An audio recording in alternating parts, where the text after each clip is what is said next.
Hello everyone, आज हम पढ़ेंगे क्लास 7 साइंस का chapter respiration in organisms. Respiration का मतलब होता है श्वसन और ऑर्गेनिजम्स का मतलब जीव। तो इस चैप्टर में हम क्या पढ़ेंगे, जीवों में कैसे श्वसन होता है। One day Boojho was eagerly waiting to meet his grandparents who were coming to the town after a year. तो एक दिन क्या हुआ, बूझो जो था वो बड़ी उत्सुकता से अपने ग्रैंड पेरेंट दादा दादी का वेट कर रहा था जो शहर आ रहे थे एक साल के बाद।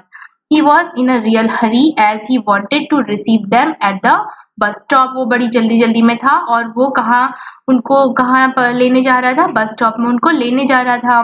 He ran fast and reached the bus stop in a few minutes।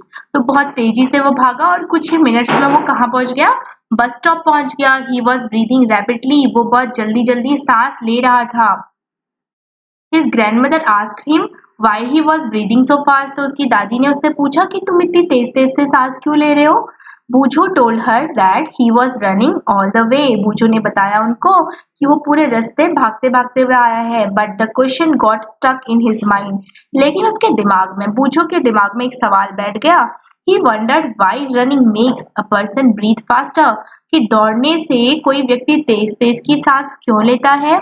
The answer to बूझो's question lies in understanding why we breathe। तो आंसर हमें कैसे मिलेगा कि हम ब्रीथ सांस लेते क्यों हैं। Breathing is a part of respiration. तो ब्रीदिंग जो है वो रेस्पिरेशन का एक पार्ट है, श्वसन का एक पार्ट है। Let us learn about respiration. तो रेस्पिरेशन के बारे में हम इस चैप्टर में पढ़ेंगे। वाई डू वी रेस्पायर, हम श्वसन आखिर क्यों करते हैं। In chapter 2 you learn that all organisms are made of small microscopic units called cells. तो हमने पढ़ा है अभी तक कि सभी जो ऑर्गेनिजम्स हैं वो किससे बने होते हैं, सेल्स से बने होते हैं, कोशिका से बने होते हैं। A cell is the smallest structural and functional unit of an organism. तो किसी भी जीव की जो सबसे छोटी संरचनात्मक और क्रियात्मक इकाई जो होती है वो क्या होती है, कोशिका होती है। Each cell of an organism performs certain functions such as nutrition, transport, excretion and reproduction। हर सेल जो होता है अलग अलग तरह के फंक्शंस होते हैं हर सेल में, जैसे कि न्यूट्रिशन, ट्रांसपोर्ट हो गया, एक्सक्रीशन हो गया और reproduction. To perform these function the cell needs energy. तो इन फंक्शंस को, ये काम करने के लिए सेल्स को भी तो एनर्जी की जरूरत होगी। Even when we eating, when we are eating, sleeping और reading we require energy। यहाँ तक कि जब हम खा रहे होते हैं, सो रहे होते हैं, पढ़ रहे होते हैं तो हमें उस टाइम भी एनर्जी की ज़रूरत होती है। But where does this energy come from, लेकिन ये एनर्जी आखिर आती कहाँ से है। Can you say why your parent insist that you should eat regularly. आप बता सकते हैं कि आपके पेरेंट्स जो हैं क्यों आपको रोज खाना खाने के लिए जोर जबरदस्ती करते हैं आपको कि खाना खाओ खाना खाओ। The food has stored energy. तो खाने में क्या होता है, एनर्जी होती है, एनर्जी स्टोर्ड होती है खाने में। Which is release during respiration. जो कब रिलीज होती है, जब हम सांस लेते हैं, श्वसन की क्रिया के दौरान वो रिलीज होती है हमारी बॉडी में। Therefore, all living organism respire to get energy from food। इसलिए हर जो जीव है, सजीव है, वो क्या करता है, श्वसन करता है ताकि जो खाना उसने खाया उससे क्या मिले, उसको एनर्जी मिले। During breathing we breathe in air. तो ब्रीदिंग में क्या करते हैं, हम हवा को अंदर लेते हैं। ठीक है, रेस्पिरेशन और ब्रीदिंग दोनों अलग अलग प्रोसेस है। ब्रीदिंग में क्या है, हम हवा को सिर्फ अंदर ले रहे हैं। You know that air contains oxygen. तो हमें पता है हवा में ऑक्सीजन होती है। We breathe out air which is rich in carbon dioxide. और हम जो गैस बाहर, जो हवा हम बाहर छोड़ते हैं उसमें कौन सी गैस बाहर ज्यादा होती है, कार्बन डाइऑक्साइड गैस ज्यादा होती है। The air we breathe in is transported to all parts of the body and ultimately to reach cell। तो जो हमने हवा अंदर ली जिसमें ऑक्सीजन ज्यादा थी ना, वो हमारी हर बॉडी के पार्ट में ट्रांसफर हो जाती है और यहाँ तक कि उसके बाद सेल्स में भी ट्रांसफर हो जाती है। इन द सेल्स, फिर सेल्स में जाके क्या होता है, जो ऑक्सीजन होती है helps in the break down of food. जो भोजन हमने किया था उसके ब्रेक डाउन, उसको तोड़ने में हेल्प करती है। और भोजन तोड़ के हमें क्या देते हैं, हमें पता है अंदर हमें बहुत सारे फिर न्यूट्रिएंट्स मिलते हैं। The process of break down of food in the cell with the release of energy is called cellular respiration. तो ऐसी प्रोसेस जिसमें क्या होता है, जो भोजन है वो टूटता है भोजन टूटता है और उसके बाद क्या बनता है, एनर्जी निकलती है, तो वो क्या कहलाता है, सेलुलर रेस्पिरेशन, कोश की श्वसन कहते हैं इसको हिंदी में। Cellular respiration takes place in the cells of all organism, और जो सेलुलर रेस्पिरेशन होता है सभी जीवों की कोशिकाओं में होता है। In the cell the food is broken down into carbon dioxide and water using oxygen. तो सेल्स के अंदर जो भोजन है, ग्लूकोज यानी कि कार्बोहाइड्रेट जो होता है वो टूटता है किसमें, कार्बन डाइऑक्साइड में, और वाटर में किसकी हेल्प से, ऑक्सीजन की हेल्प से, जो हमने ब्रीदिंग में अंदर ली थी। When breakdown of glucose occurs with the use of oxygen, then it is called aerobic respiration। तो जब ग्लूकोज जो होता है, फूड जो होता है, उसका ब्रेकडाउन ऑक्सीजन की हेल्प से होता है, तब हम इसको कहते हैं एरोबिक रेस्पिरेशन, हिंदी में इसको वायवीय श्वसन कहते हैं। Food can also be broken down without using oxygen. तो भोजन को ऑक्सीजन के बिना भी ब्रोक डाउन किया जा सकता है, और उसको कहते हैं हम एनएरोबिक रेस्पिरेशन, इसको कहते हैं हम अवायवीय श्वसन, एनएरोबिक रेस्पिरेशन, जिसमें ऑक्सीजन की जरूरत नहीं होती है। Breakdown of food releases energy.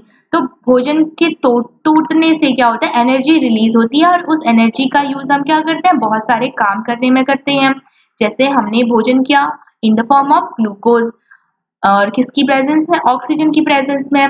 तो ऑक्सीजन की प्रेजेंस में ये जो भोजन होता है वो किसमें टूटता है, कार्बन डाइऑक्साइड में, पानी में, और एनर्जी निकलती है बहुत सारी।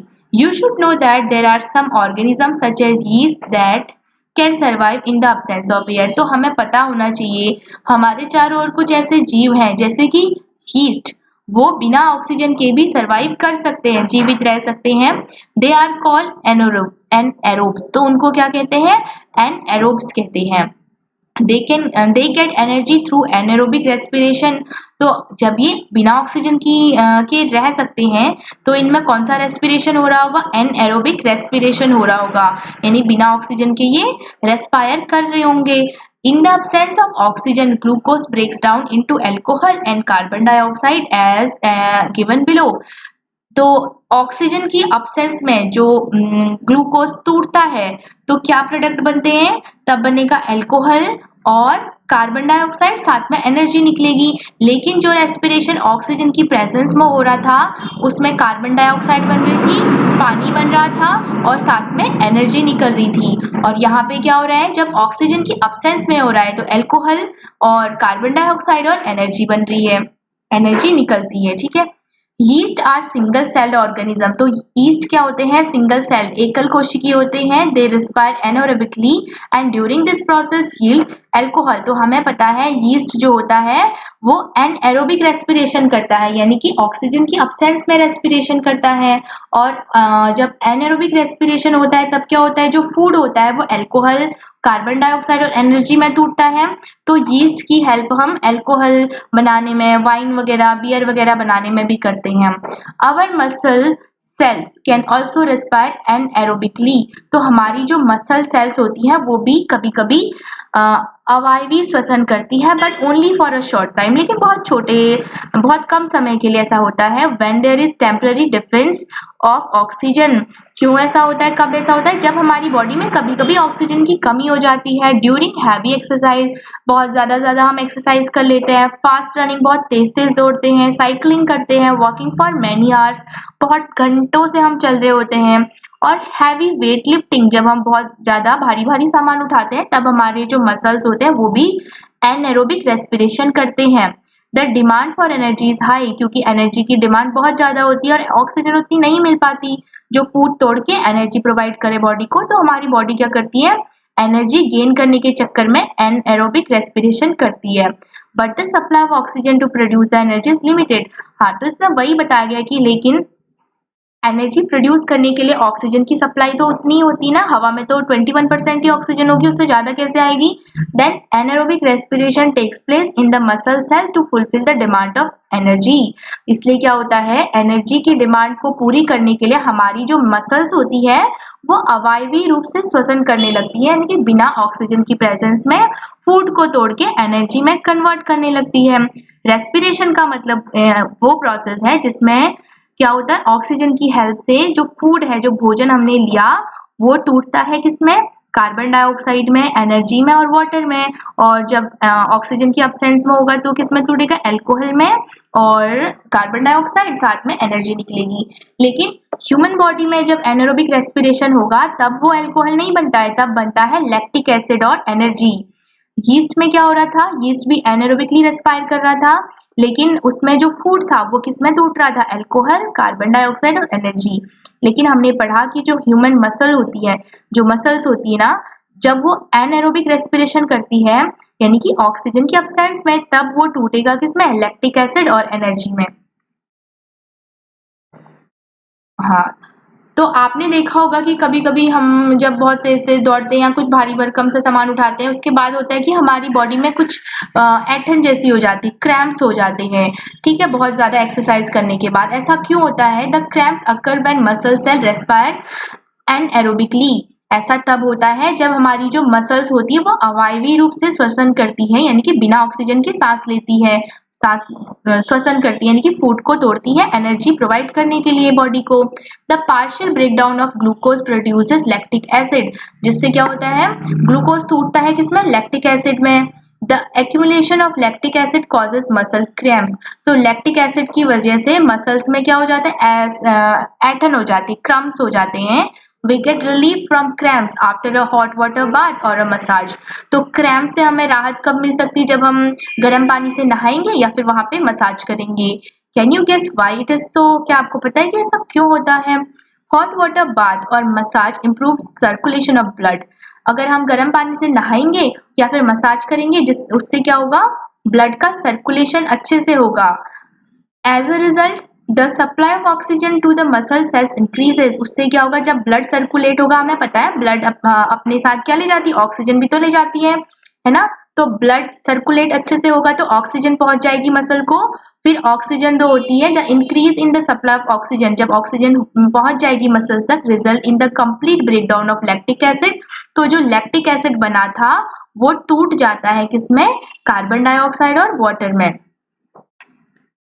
ब्रीदिंग, अब है ब्रीदिंग की प्रोसेस, यानी कि सांस अंदर लेने की process. Do this activity under the supervision of your teacher. अपने टीचर की देखरेख में करना है, निरीक्षण में करना है। क्लोज योर नॉस्ट्रिल, आपकी जो नॉस्ट्रिल्स हैं, जो छिद्र होते हैं नाक के, उनको बंद करना है। एंड माउथ टाइटली, अपना मुंह भी बड़ी टाइटली से बंद कर लेना है। लुक एट अ वॉच, घड़ी को देखना है। What did you feel after some time? आप कुछ टाइम बाद क्या फील करेंगे? आपको सफोकेशन होगा, घुटन हो जाएगी। How long were you able to keep both of them closed? तो आप कितने लंबे समय तक अपनी नॉस्ट्रिल्स को, अपने माउथ को बंद कर पाए? Note down the time for which you could hold your breathe. तो आपको टाइम नोट करना है कि कब तक आप अपनी सांस रोक पाते हो। So now you know that you can not survive long without breathing. तो अब आप समझ के होंगे कि बिना सांस लिए हुए आप ज्यादा देर तक जिंदा नहीं रह सकते। Breathing means taking in air rich in oxygen and giving out air rich in carbon dioxide with the help of respiratory organ। तो ब्रीदिंग का मतलब होता है ऑक्सीजन वाली एयर को अंदर लेना और कार्बन डाइऑक्साइड वाली एयर को बाहर छोड़ना रेस्पिरेटरी ऑर्गन्स के द्वारा। रेस्पिरेटरी ऑर्गन्स क्या क्या होते हैं? लंग्स हो गए हमारे, ठीक है, और जो हमारी सांस नली होती है वो हो गया। The taking in of air rich in oxygen into the body is called inhalation. तो जब हम ऑक्सीजन वाली हवा को हमारी बॉडी के अंदर लेते हैं, उसको हम उस प्रोसेस को कहते हैं inhalation. And giving out of air rich in carbon dioxide is known as exhalation. और जब हम कार्बन डाइऑक्साइड वाली हवा को बाहर छोड़ते हैं, उस प्रोसेस को कहते हैं एक्सहेलेशन। यानी कि ब्रीदिंग में दो प्रोसेस आती है, inhalation of air and exhalation of air, सांस अंदर लेना और सांस बाहर छोड़ना। और रेस्पिरेशन में क्या आता है? जब हम ऑक्सीजन अंदर लेते हैं, उसके बाद जो ऑक्सीजन होती है वो क्या करती है? जो खाना हम खाते हैं उसको तोड़ती है किसमें? कार्बन डाइऑक्साइड, वाटर और एनर्जी में। यानी कि ऑक्सीजन का यूज करते हैं हम किसके लिए? एनर्जी प्रोड्यूस करने के लिए हमारी बॉडी में। तो वो प्रोसेस हमारी कहलाती है रेस्पिरेशन। तो ब्रीदिंग अलग प्रोसेस है, रेस्पिरेशन अलग प्रोसेस है। It is a continuous process which goes on all the time and throughout the life of an organism। तो ब्रीदिंग जो है वो एक कॉन्टिन्यूस प्रोसेस है, हमेशा चलती रहती है किसी ऑर्गेनिज्म में जब तक कि वो जिंदा है। The number of times a person breathes in a minute is termed as a breathing rate. तो 1 मिनट में कोई व्यक्ति जितनी बार सांस लेता है, ठीक है, उसको क्या कहते हैं? ब्रीदिंग रेट कहते हैं। During breathing inhalation and exhalation takes place alternately. और ब्रीदिंग में सांस अंदर लेना और सांस बाहर छोड़ना दोनों एक के बाद एक होता है। अब breath means 1 inhalation plus 1 exhalation. तो ब्रीथ का मतलब क्या हुआ? एक बार सांस अंदर लेना और एक बार सांस बाहर छोड़ना। Would you like to find out breathing rate? तो क्या आपको ब्रीदिंग रेट निकालना आपको पसंद है या क्या आप निकालना चाहेंगे? Do you want to know whether it is constant or it changes according to the requirement of oxygen by the body? तो क्या आप जानना चाहेंगे कि क्या ये कांस्टेंट होता है या फिर बॉडी की जो रिक्वायरमेंट होती है ऑक्सीजन की उस पर डिपेंड करता है? Let us find out by doing the following activity. तो एक्टिविटी करनी है। बूझो कह रहा है कि Boojho notice that when he release his breath after holding it for some time he had to breathe heavily. Can you tell him why it was so? Boojho कहता है कि जब कुछ देर तक उसने सांस रोकी और फिर क्या हुआ, उसको बहुत गहरी सांस लेनी पड़ी। तो ऐसा क्यों हुआ होगा? एक्टिविटी देखते हैं। Generally we are not aware that we are breathing. तो हमें पता नहीं चलता कि हम सांस अंदर ले रहे हैं या बाहर छोड़ रहे हैं, क्योंकि ये प्रोसेस होते रहती है। However if you try you can count your rate of breathing. तो अगर आप कोशिश करें तो आप अपनी ब्रीदिंग रेट काउंट कर सकते हो। Breathe in and out normally, कि आप कितनी बार क्या करना है आपको? पहले तो ब्रीथ इन, अंदर सांस लेना और बाहर सांस छोड़ना है normally. Find out how many times you breathe in and breathe out in a minute. और पता करना है कि 1 मिनट में आपने कितनी बार सांस अंदर ली, कितनी बार सांस बाहर ली। सांस अंदर लेना और सांस बाहर लेना दोनों को आपको काउंट करना है। Did you inhale the same number of time as you exhale? तो क्या आपने जितनी बार सांस अंदर ली उतनी बार सांस बाहर भी छोड़ी? Now count your breathing rate. फिर कैसे आप रेट काउंट करेंगे? Number of breaths number minute. Breath का मतलब हो गया इनहेल एंड एक्सहेल, सांस अंदर लेना और बाहर छोड़ना पर मिनट, 1 मिनट में कितने लिए।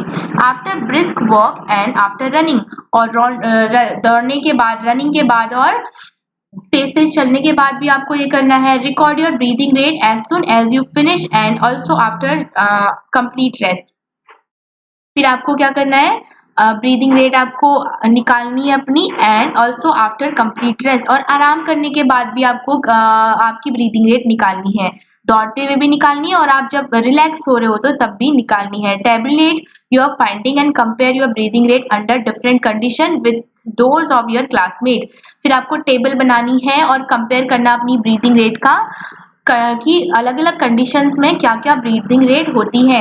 जब आप दौड़ते हो तब रेट क्या होती है, जब आप धीरे हल्के रिलैक्स होते हो तब क्या ब्रीदिंग रेट होती है। From the above activity you must have realise that whenever a person needs extra energy he or she breathes faster. तो हमने जो एक्टिविटी ऊपर करी यहाँ पे, तो हमने ऊपर इससे सीखा कि जब भी कोई व्यक्ति जो होता है वो रियलाइज कोई व्यक्ति क्या करता है, बहुत ज्यादा जिसको एनर्जी की जरूरत होती है वो क्या करता है, बहुत तेजी से सांस लेता है। As a result more oxygen is supply to our cell, और इससे क्या होगा, सांस जल्दी जल्दी लेंगे तो ज्यादा जल्दी जल्दी ऑक्सीजन हमारी बॉडी में जाएगी। It speeds up the break down, उससे क्या होगा, ऑक्सीजन हमारा जो फूड है उसको तोड़ेगा और किस में बदलेगा उसको, कार्बन डाइऑक्साइड और वाटर और एनर्जी रिलीज करेगा। तो एनर्जी पाने के लिए हम क्या करते हैं, जल्दी जल्दी सांस लेते हैं। और ऐसा हमें कब करना होता है, जब हम कुछ एक्सरसाइज करते हैं या कोई हैवी काम करते हैं तब हमको एनर्जी की जरूरत होती है। Does this explain why do we feel hungry after a physical activity? तो अब आप समझ सकते हैं कि क्या जब हम कुछ फिजिकल एक्टिविटी एक्सरसाइज वगैरह करते हैं उसके बाद हमें भूख क्यों लग जाती है। फिजिकल एक्टिविटी करके क्या होता है, फिजिकल एक्टिविटी जब हम कोई भी एक्सरसाइज करते हैं हम जल्दी जल्दी सांस लेते हैं। सांस जल्दी जल्दी लेंगे तो ऑक्सीजन ज्यादा ज्यादा जाएगी, जल्दी जल्दी जाएगी, और ऑक्सीजन क्या करेगी, फिर हमारे अंदर जो फूड है उसको तोड़ेगी, किसमें, एनर्जी प्रोवाइड करने के लिए एनर्जी रिलीज होगी, और साथ में फिर कार्बन डाइऑक्साइड और पानी निकलेगा। ठीक है, तो सारा फूड जो होता है वो ब्रेक डाउन हो जाता है और अंदर फिर कुछ नहीं बचता है, तो जिस वजह से हमें फिर से भूख लग जाती है। When you feel drowsy, does your breathing rate slow down? Does your body receive sufficient oxygen? तो क्या जब आपको नींद आती है तब आपकी ब्रीदिंग रेट स्लो हो जाती है? Does your body receive sufficient oxygen? तो क्या तब आपकी बॉडी को जितना ऑक्सीजन मिलना चाहिए उतना मिलता है? तो इस एक्टिविटी से हमें पता चलेगा। Figure 10.3 shows the various activities carried out by a person during a normal day. तो इस फिगर में दिखाया गया कि कोई व्यक्ति जो होता है एक दिन में क्या क्या काम करता है। एक्सरसाइज करता है, वॉकिंग, स्लीपिंग, रीडिंग और काम करता है। घर में जो औरतें होती है बहुत सारे काम करती हैं। Can you say in which activity the rate of breathing will be slowest and in which it will be fastest? तो अब आप बता सकते हैं कि किसमें जो ब्रीदिंग रेट है सबसे ज़्यादा तेज होगी और किसमें कम होगी। Assign number to the pictures in the order to increasing rate of breathing according to your experience. फिर आपको इंक्रीजिंग ऑर्डर में लगाना है। जैसे तो ब्रीदिंग हम कब क्यों करते हैं, हम रेस्पायर क्यों करते हैं, क्योंकि हमें एनर्जी चाहिए होती है। और एनर्जी हमें क्यों चाहिए है, जब हम कोई काम कर रहे होते हैं। तो जितना टफ हम काम करेंगे उतनी ज़्यादा हमको क्या चाहिए होगी, एनर्जी चाहिए होगी और उतनी जल्दी हम ब्रीथ करेंगे। हाउ डू वी ब्रीथ, अब हम सांस लेते कैसे हैं। Let us now learn about the mechanism of breathing. अब हम ब्रीदिंग के बारे में पढ़ेंगे, इसकी क्रियाविधि के बारे में पढ़ेंगे। Normally we take in air through our nostrils. तो हमारे जो नाक में छेद होते हैं उनको नोस्ट्रिल्स कहते हैं। तो हवा को हम नोस्ट्रिल्स की हेल्प से अंदर लेते हैं। When we inhale air, it passes through our nostril into the nasal cavity. तो जब हम नॉस्ट्रल के थ्रू हवा अंदर लेते हैं तो ये कहाँ से नीचे जाती है, फिर नेसल कैविटी जो होती है उससे नीचे को जाती है। From the nasal cavity the air reaches our lungs. तो नेसल कैविटी से हमारी जो हवा है हमने जो अंदर ली है जिसमें ऑक्सीजन है वो हमारे लंग्स तक पहुंचती है। और कहाँ से होते हुए पहुंचती है लंग्स तक, विंड पाइप जो श्वास नली होती है वहां से पहुंचती है। Lungs are present in the chest cavity. और लंग्स कहाँ होते हैं, हमारी चेस्ट में होते हैं। This cavity is surrounded by ribs on the side. तो हमने पढ़ा था कि हमारी चेस्ट में बहुत छोटी छोटी बोन्स होती हैं जिससे मिलकर एक केज जैसा स्ट्रक्चर बनता है जिसको हम रिब केज कहते हैं। तो ये जो लंग्स है वो कहाँ होते हैं, रिब्स के अंदर होते हैं। A large muscular sheet called diaphragm forms the floor of the chest cavity. और चेस्ट कैविटी के नीचे क्या होता है, डायफ्रेगम होता है। Breathing involves the movement of the diaphragm and the rib cage. तो ब्रीदिंग में क्या क्या होता है, जो हमारा डायफ्रेगम है उसकी मूवमेंट शामिल होती है, रिब केज में की मूवमेंट शामिल होती है, यानी कि हमारे लंग्स की मूवमेंट शामिल होती है। During inhalation ribs move up. तो जब हम सांस अंदर लेते हैं, आप ये खुद भी फील कर सकते हो, जब हम सांस अंदर लेते हैं रिब्स मूव अप। जो रिब्स होती है वो ऊपर को जाती है। And outwards and diagrams move down. और जो डायफ्रेगम है वो कहाँ को जाता है, नीचे की ओर मूव करता है। तो जब हम सांस अंदर लेंगे जो रिब्स है हमारी जो पसलियां हैं वो ऊपर की ओर या फिर बाहर की ओर ऐसा लगेगा मूव कर रही है, लेकिन जो डायफ्रेगम है वो नीचे की ओर मूव करता है। This movement increases space in your chest cavity and air rashes into the lungs. इससे क्या होगा, आपकी जो चेस्ट कैविटी है उसमें ज्यादा हवा भरेगी। देखो जो रिब्स है वो ऊपर की ओर और बाहर की ओर मूव करती है और जो डायफ्रेगम होता है वो नीचे की ओर मूव करता है, जिससे जो चेस्ट कैविटी है वो ज्यादा स्पेस उसमें हो जाता है और ज्यादा हवा उसमें आ सकती है। The lungs get filled with air. फिर जो लंग्स होती हैं उसमें हवा भर जाती है। ड्यूरिंग एक्सहेलेशन, जब हम सांस बाहर छोड़ते हैं ribs move down and inwards. तो रिब्स नीचे को जाती है या अंदर की ओर चले जाती है और जो डायफ्रेगम है वो ऊपर की ओर आ जाता है। This reduces the size of chest cavity, जिससे चेस्ट कैविटी का साइज कम हो जाएगा। And air is pushed out. हवा जो है, जो कार्बन डाइऑक्साइड वाली हवा है वो बाहर निकाल दी जाती है लंग्स से। These movement in our body can be felt easily। तो हम आसानी से ये जो मूवमेंट्स हैं इनको फील कर सकते हैं। टेक अ डीप ब्रीथ, गहरी सांस लेनी है आपको। Keep palm on the abdomen, आपके पेट पर हाथ रखना है छाती के नीचे। Feel the movement of abdomen, abdomen की मूवमेंट को फील कीजिए। व्हाट डू यू फाइंड, आपको क्या पता चला। After having learned that during breathing there are changes in size of the chest cavity। तो हमने पढ़ा है कि जब हम ब्रीथ करते हैं तो चेस्ट कैविटी का जो साइज है वो बदल जाता है।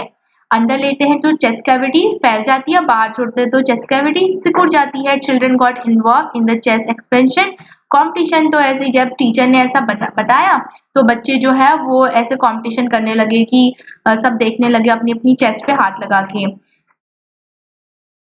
Everyone was boasting that she or he could expand it the maximum. तो हर कोई क्या कर रहा था, हर कोई अपनी छाती को ज़्यादा ज़्यादा फैलाने की कोशिश कर रहा था। How about doing this activity in the class with your classmate. तो आप भी करो आपकी क्लासमेट्स के साथ, और आपको क्या क्या रिजल्ट मिले। Smoking causes smoking damages lungs. तो स्मोक यानी कि बीड़ी सिगरेट वगैरह जो हम पीते हैं, उससे हमारे जो लंग्स होते हैं वो डैमेज हो जाते हैं, जो खराब हो जाते हैं। Smoking is also link to cancer. और स्मोकिंग से कैंसर होने की भी संभावना होती है। It must be avoided. और इसलिए हमें स्मोकिंग नहीं करनी चाहिए। तो यहाँ पे दिखाया गया है human respiratory system. Human in जो इंसान होते हैं उनका जो श्वसन तंत्र होता है वो कैसा होता है। देखो यहाँ से हम क्या करते हैं, जो हमारे नॉस्ट्रिल्स होते हैं यहाँ पे हम हवा अंदर लेते हैं। नेसल कैविटी के थ्रू हवा जो होती है वो विंड पाइप में जाती है और फिर वो लंग्स में आ जाती है। तो जब हम इनहेल करते हैं यानी कि सांस अंदर लेते हैं तो क्या होता है, ये जो रिब्स हैं वो ऊपर की ओर या बाहर की ओर आती हैं, और जो डायफ्रागम ये हुआ डायफ्रागम, ये नीचे की ओर आता है। ठीक है, जिससे क्या होगा, ये बीच का स्पेस बड़ा हो जाएगा और ज्यादा हवा इसके अंदर आ पाएगी। ज्यादा हवा का मतलब ज्यादा ऑक्सीजन आ पाएगी। जब हम सांस बाहर छोड़ते हैं तब क्या होता है, जो रिब केज है वो क्या होती है, वो अंदर की ओर जाती है, और डायफ्रागम जो है वो ऊपर की ओर जाता है, जिससे क्या होगा, हवा जो है वो बाहर को पुश कर दी जाती है, बाहर को दी जाती है, जो कार्बन डाइऑक्साइड वाली हवा होती है।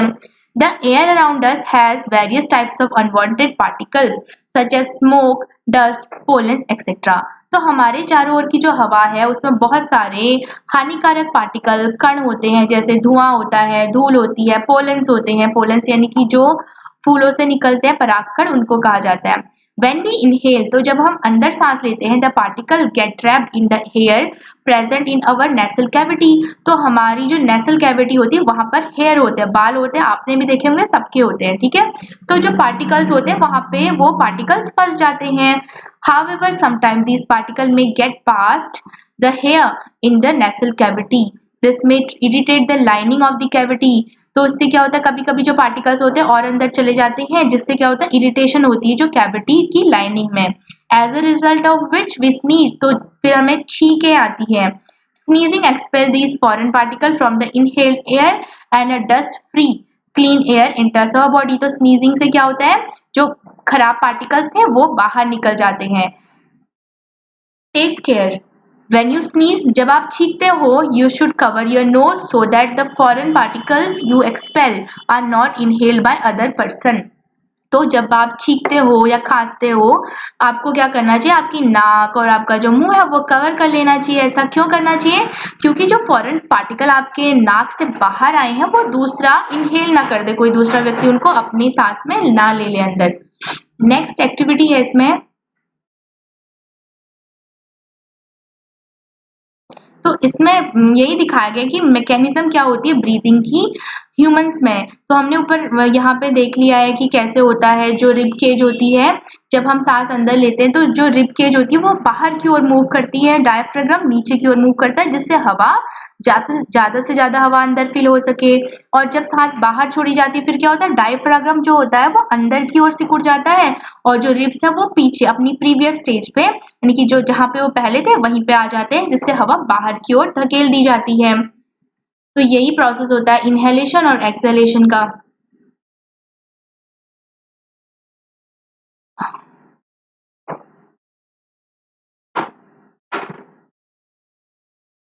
To understand the expansion of the lungs, pull the rubber sheet from the base downward and watch the balloons। तो यहाँ पे ये एक्सपेरिमेंट किया गया है बलून्स के साथ।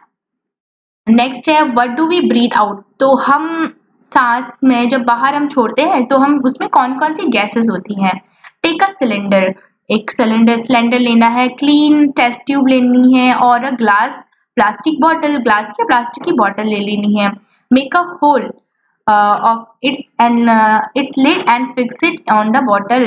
फिर क्या करना है, एक होल करके बोतल पे से फिक्स कर लेना है। pour some freshly prepared lime water in the test tube। lime water मतलब चूने का पानी टेस्ट ट्यूब पे डालना है। insert a plastic straw through the hole in the lid in such a way that it dips in the lime water. Plastic का जो straw है वो उस पर डुबो देना है। फिर now blow gently through the straw and few times.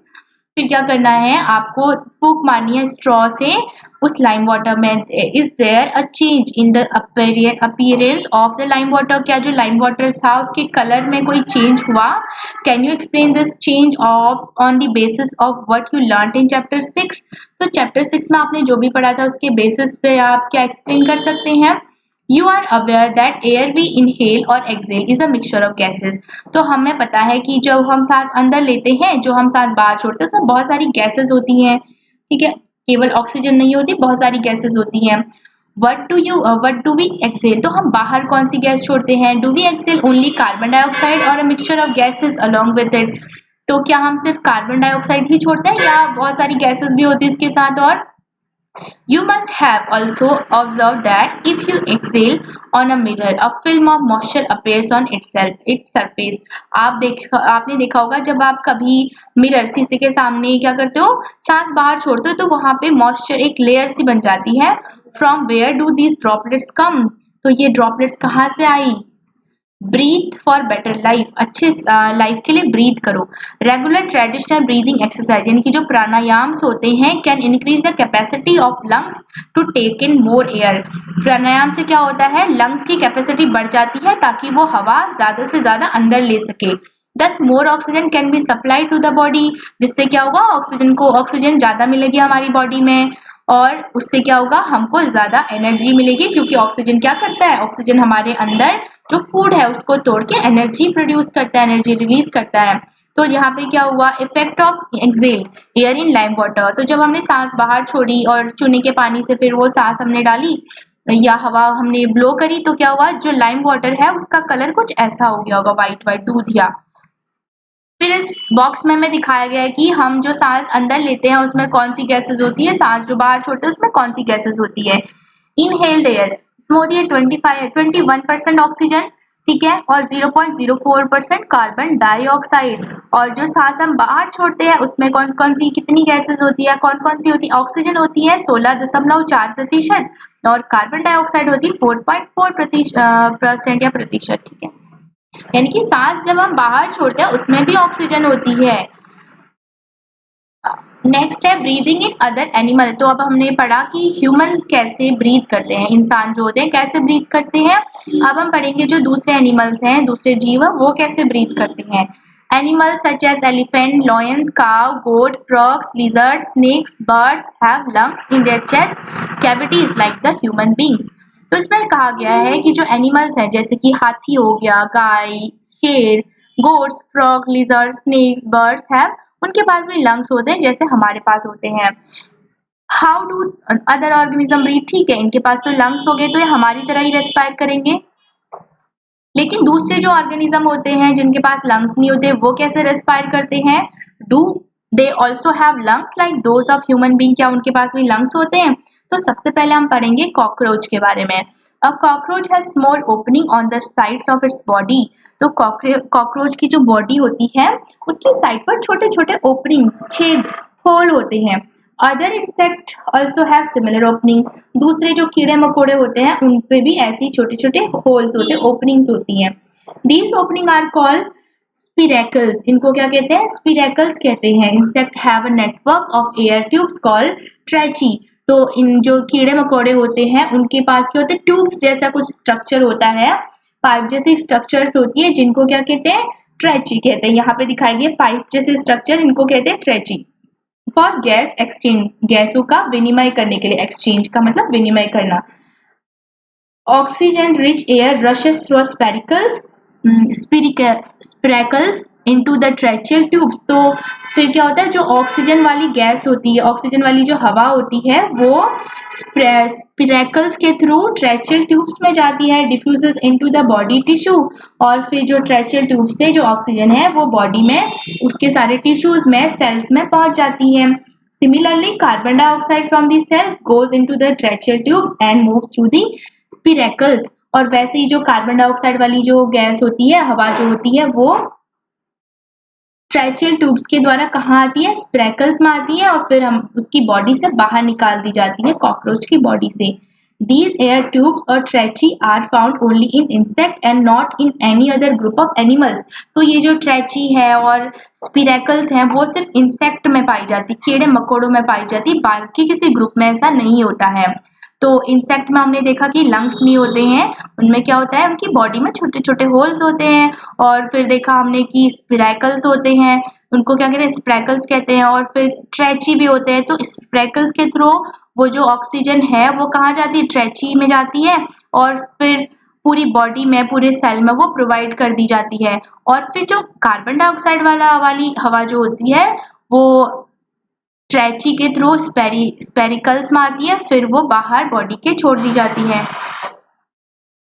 फिर हम पढ़ेंगे अर्थवॉर्म के बारे में, यानी कि जो केचुआ होता है वो कैसे सांस लेता है। Recall from chapter 9 of class 6 that earthworms breathe through their skin। तो हमने पढ़ा था कि जो केचुआ होता है वो स्किन से सांस लेता है, अपनी चमड़ी से सांस लेता है। The skin of an earthworm feels moist and slimy on touching। तो आप अगर अर्थवॉर्म को टच करेंगे तो आपको कुछ उसके चिपचिपा सा लगेगा उसकी स्किन पे। Gases can easily pass through them. तो गैसेस जो होती है आसानी से ऐसी स्किन से पास हो जाती है, अंदर बाहर आ जा सकती है। Though frogs have a pair of lungs like human being, they can also breathe through their skin, which is moist and slippery। हालांकि जो मेंढक होते हैं उनके पास भी लंग्स होते हैं जैसे हमारे पास होते हैं, फिर भी वो उनकी स्किन से भी सांस ले पाते हैं। और उनकी स्किन भी, आप अगर किसी मेंढक को टच करेंगे तो उसकी स्किन भी आपको मॉइस्ट और स्लीपरी, चिपचिपा सा लगेगा, चिकना सा लगेगा।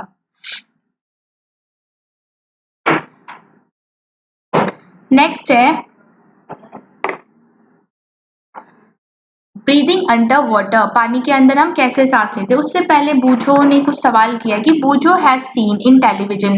बूझो ने टेलीविजन में देखा कि that whales and dolphins often come out to water surface, कि जो वेल्स होती है, डॉल्फिन्स होते हैं, कभी कभी पानी की सतह पर आ जाती है। They even release a fountain of water. वो पानी भी बाहर फेंकती है फाउंटेन जैसा बना के, फव्वारा जैसा बना के। समटाइम्स वाइल कमिंग अपवर्ड, जब वो ऊपर आती है। Why do they do so, ऐसा वो क्यों करती हैं। तो अब हम वाटर जो एक्वेटिक एनिमल्स होते हैं उनके बारे में पढ़ेंगे कि वो कैसे सांस लेते हैं। ब्रीदिंग अंडर वाटर, पानी के अंदर सांस लेना। Can we breathe and survive in water, क्या हम पानी में सांस ले सकते हैं, नहीं ले सकते। There are many organism which live in water. तो बहुत सारे ऑर्गेनिजम्स हैं जो पानी में रहते हैं। How do they breathe under water, पानी के अंदर वो कैसे सांस लेते हैं। You have studied in class 6 that gills in fish help them to use oxygen dissolved in water। तो हमने क्लास 6 में पढ़ा था कि जो मछली होती है उसके पास गिल्स होते हैं, यहाँ पे दिखाए गए हैं गिल्स, जो क्या करते हैं, गिल्स क्या करते हैं, जो पानी में डिजोल्व खुली हुई ऑक्सीजन जो होती है उसको यूज करने में हेल्प करते हैं। Gills are projections of the skin, skin का ही भाग होते हैं गिल्स, और स्किन से बाहर को आए रहते हैं। You may wonder how gills help in breathing.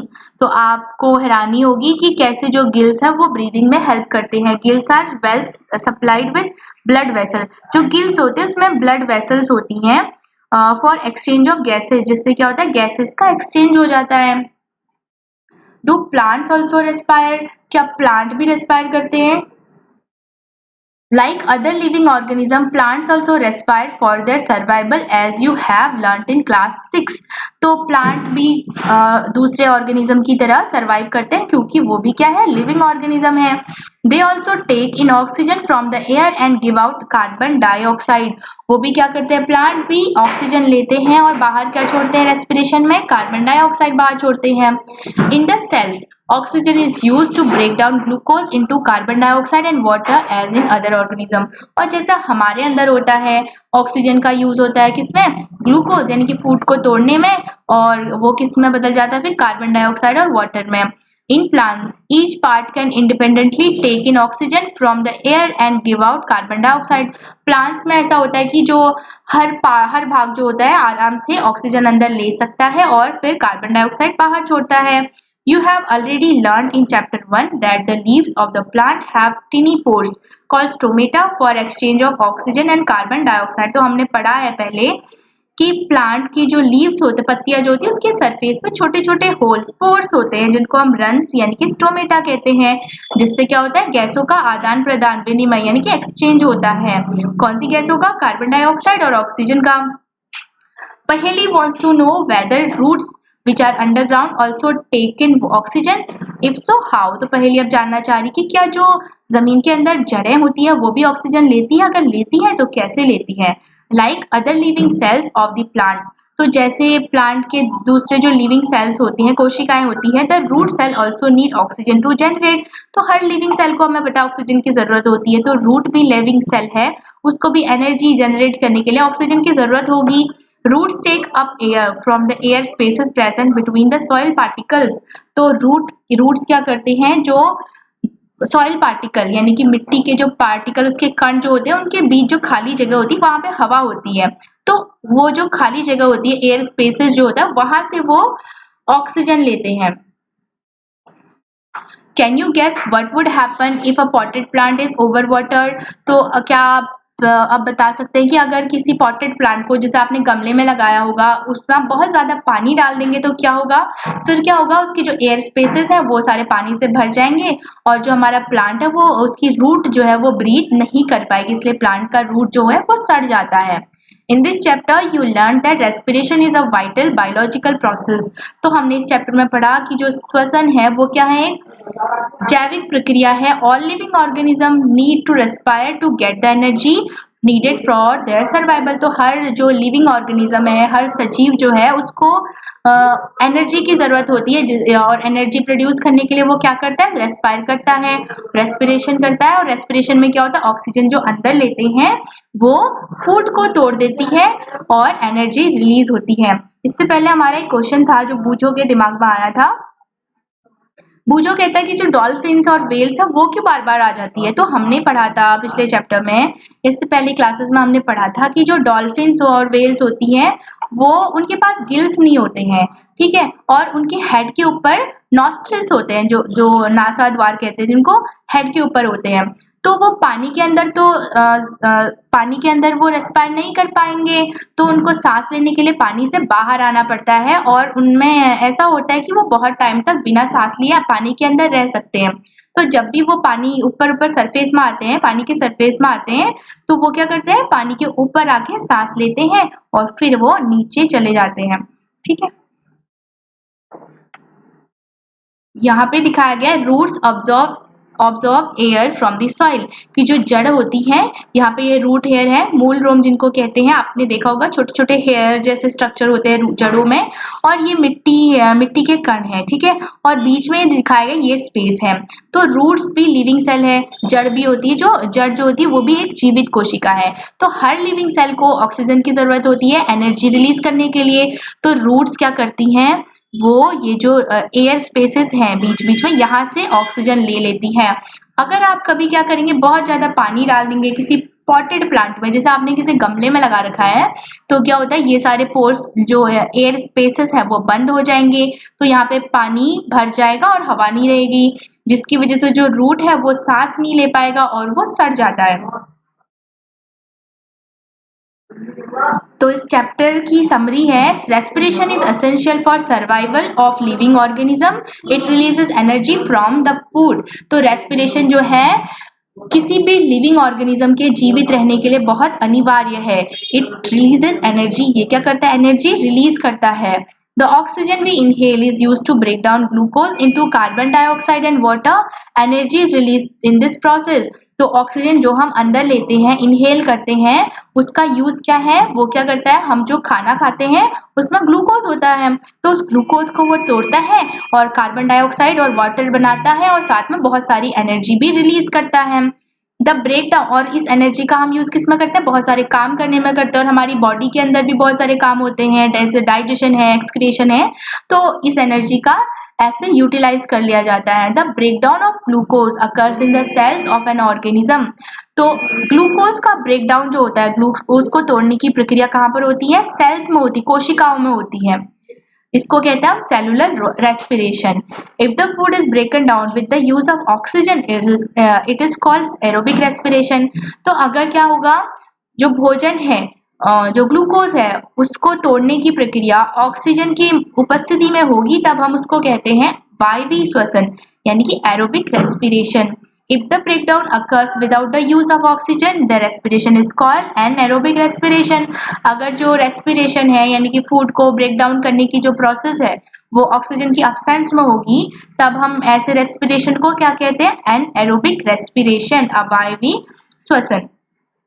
During heavy exercise, when the supply of oxygen to our muscle cell is insufficient, food breakdown is by anaerobic respiration। तो कभी कभी हम बहुत ज़्यादा एक्सरसाइज कर लेते हैं, बहुत ज़्यादा काम कर लेते हैं, तो तब क्या होता है, ऑक्सीजन की जो सप्लाई होती है वो पूरी नहीं हो पाती, यानी कि हमें ज़्यादा ऑक्सीजन चाहिए ताकि हमें ज़्यादा एनर्जी मिले, लेकिन हमें ज़्यादा ऑक्सीजन नहीं मिल पाती है। तो इस कंडीशन में क्या होता है, हमारी जो मसल्स होती है वो एनएरोबिकली रेस्पायर करने लग जाती है, जिसकी वजह से क्रम्स वगैरह हो जाते हैं, ऐंठन हो जाती है, और उससे हम रिलीफ कैसे पा सकते हैं? गर्म पानी से नहा के या फिर मसाज करके वहाँ पे।